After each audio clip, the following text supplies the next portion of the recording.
यीशु ख्रीष्टको नाममा न्यानो अभिवादन साथै जय मसीह। आज म तपाईहरुलाई केही वचनको सिलसिला सिकाउने छु। त्यो वचनद्वारा हामीले केही सिक्ने छौं र यस वचनले हाम्रो जीवनमा आशिष दिन्छ। आमेन।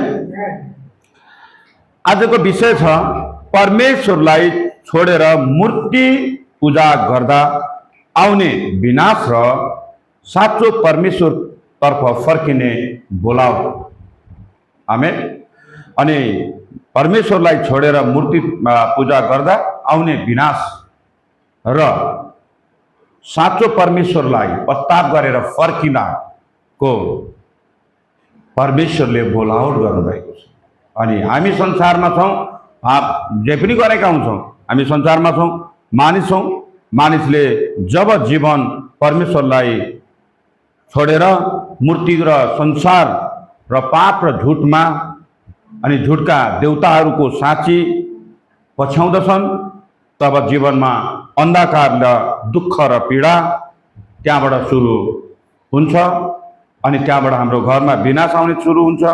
जब मानिस पश्चाताप गरेर परमेश्वरमा फर्कन्छ, तब उसले आशिषको आगो उसको घरमा, उसको परिवारमा बर्सिन्छ अनि पुनरुत्थान जीवन हाम्रो हुन्छ।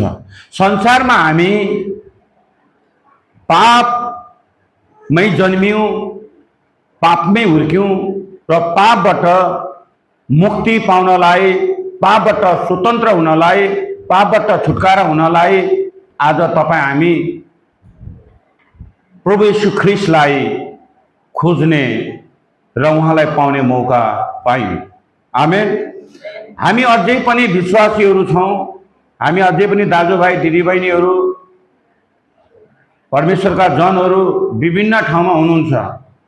तपाई एकछिन मनन गर्नुहोस्। भविष्यवाणी वक्ता यीशु ख्रीष्टले बनाउनु भएको छ।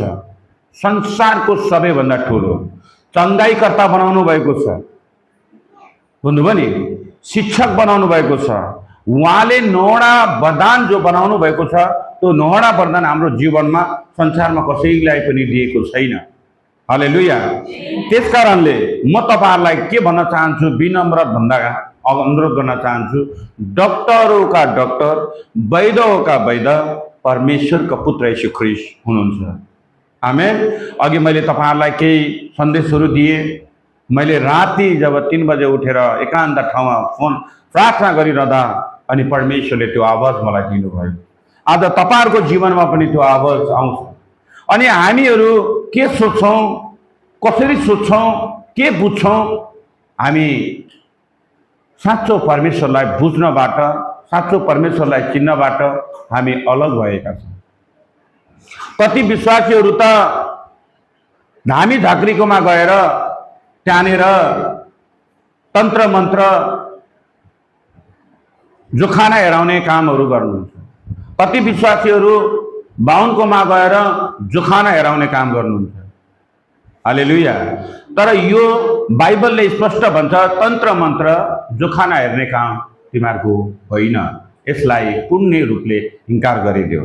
अनि यहाँ के भन्छ, देवताहरूलाई पछ्याउँछौ तब जीवन अन्धकारमा र दुःखमा र अन्यायमा पर्छ, पीडामा पर्छ, अशान्तिमा पर्छ। जब तपाई जोखाना हेराउन थाल्नुहुन्छ, जब ढुङ्गा मूर्तिमा कुरा गर्न जानुहुन्छ, तन्त्र मन्त्र गर्ने बाहुन झाँक्रीकोमा जानुहुन्छ भने यहाँनिर स्पष्ट परमेश्वरले इन्कार गरिदिनु भएको छ। अनि तपाईको घरमा विनाश, झगडा, महामारी, अनिकाल, बेरोजगारी आउँछ। तपाई कहिले पनि अगाडि बढ्नु। आमेन। आमेन। किनभने म तपाईहरुलाई यो किन भन्न चाहेको छु भने, 1 नम्बरमा हेर्नु भने म आज अलिकति लामो छ होला, तर म सर्टकटमा सक्छु, म धेरै लामो व्याख्या गर्न चाहदिन। मानिसले परमेश्वरलाई पछ्याउँछ, के हुन्छ? अझ परमेश्वरसँग मानिसले पछ्याउँदा के हुन्छ? यहाँ सुन्नु। पहिलो राजा 16 को 31 देखि हामीले 33 सम्म हेर्यौं भने यहाँनिर स्पष्ट तपाईले वचनमा पाउन सक्नुहुन्छ। मजाले पढ्नुहोस्। राजा आहाबले परमेश्वरको नाउँमा धेरै दुष्ट काम गर्यो, जसले बाल देवताको पूजा गरायो, वेदी बनायो र इस्राएलीहरूलाई पनि पापमा लगायो अथवा ल्यायो। हेर्नुहोस् है। अब राजा हरेबले के गर्यो भन्दाखेरि यसको वचनले के भन्न खोजेको भन्दाखेरि एउटा नेता अथवा एउटा घरको गार्जेनले जता लान्छ त्यतैतिर जान्छ। आमेन। अनि त्यो इजरायलमा इस्रायल भनेर भन्छ, जो इजरायलमा उसले बाल देवता भन्ने तपाईँहरूले सुन्नुभएकै छ। त्यो बाल देवता जसको सिङ छ दुईटा अनि त्यसलाई चाहिँ खोपेर बनाएको छ। अनि त्यहाँनिर चाहिँ सबैलाई बोलाएर अनि राजा यहाँ हावेबले सबैलाई दण्डवत गर्न लगाएको छ। अनि यहाँनिर हामीले बुझ्यौँ भने यो बाल देवताको पूजा गर्यो अनि यहाँनिर चाहिँ लगायो। यस वचनले के गर्छ भने जब मानिस परमेश्वर भन्दा संसारलाई ठुलो मान्छ तब आत्मा पतन सुरु हुन्छ। परमेश्वर भन्दा मानिसले मान्छ अनि त्यो चाहिँ पतन हुन्छ। किनभने परमेश्वर भन्दा संसार भन्दा परमेश्वर धेरै ठुलो हो। किनभने संसार बनाउने चाहिँ परमेश्वर हुनुहुन्छ। भन्नुहोस् न आमेन। संसार बनाउने परमेश्वर हुनुहुन्छ।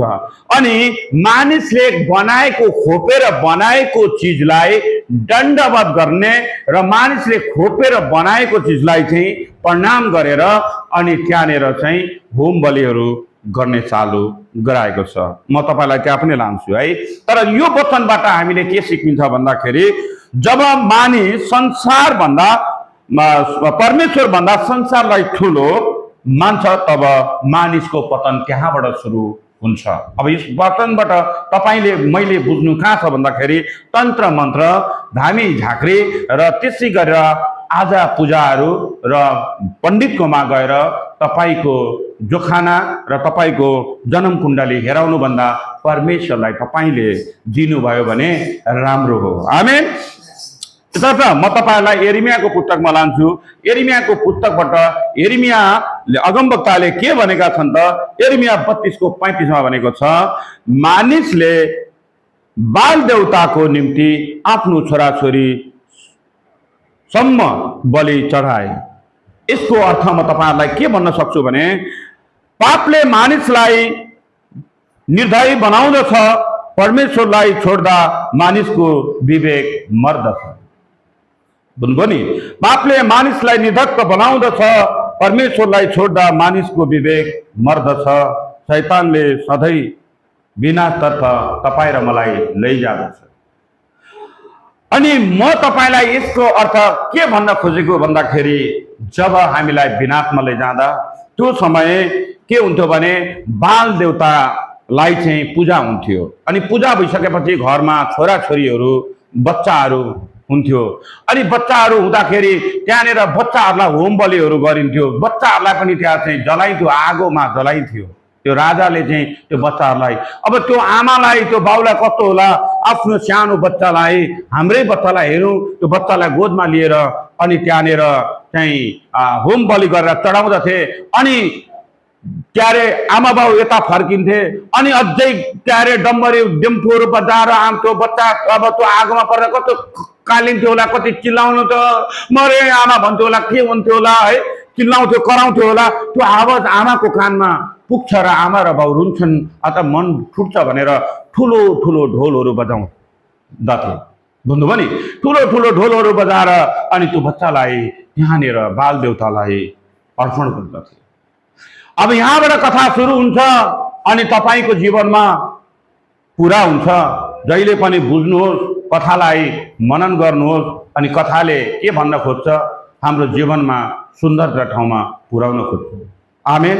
अनि म तपाईँहरूलाई यही भन्न खोज्छु जहिले पनि वचन हाम्रो लागि एउटा पावरिलो हो अनि वचन हाम्रो लागि एउटा झरीको बादल जस्तो कर्जेर आउँछ अनि कतिखेर हाम्रो जीवन टुटेर जान्छ। फुल भएर फुले जस्तो हुन्छौँ, कतिखेर ओइलाएर जान्छौँ, हामीलाई नै थाहा हुँदैन। मैले तपाईँहरूलाई यो भनिरहँदा अब त्यहाँनिर चाहिँ डम्फरहरू बजाउँदथे। अनि जब परमेश्वरको पहिलो आज्ञा चाहिँ के थियो त अब म तपाईँहरूलाई त्यहाँ दोस्रो नम्बरमा लान्छु। प्रस्थान 20:3-5 हेर्नुभयो भने प्रस्थान 20:3-5 हेर्नुभयो भने त्यहाँ धेरै लामो छ, तपाईँहरूले हेर्न सक्नुहुन्छ। तर म यहाँ छोटकरीमा तपाईँहरूलाई दिन्छु। त मेरो अघि अरू देवता नराख। यहाँ स्पष्ट भन्नुभएको छ, त मेरो अघि कुनै देवता नराख। अब यहाँ हामीहरू किन भन्दाखेरि परमेश्वर किनकि यस्तो भन्नुहुन्छ, किनकि उहाँ मात्र सृष्टिकर्ता हुनुहुन्छ अनि उहाँ मात्रै परमेश्वर हुनुहुन्छ। उहाँले आफ्नो महिमा कसैसँग बाँड्नु अथवा झुक्नुहुन्न, बाँड्नु पनि हुन्न, झुक्नु पनि हुन्न। आमेन। किनभने मूर्ति पूजा गर्नु भनेको हामीले यहाँनिर हेर्यौं भने मूर्ति पूजै गर्नुपर्छ भन्ने छैन। म वचनद्वारा तपाईहरुलाई के भन्न चाहन्छु भने मूर्ति पूजा गर्ने मात्रै हैन, पैसा, मानिस, पाप र संसारलाई परमेश्वर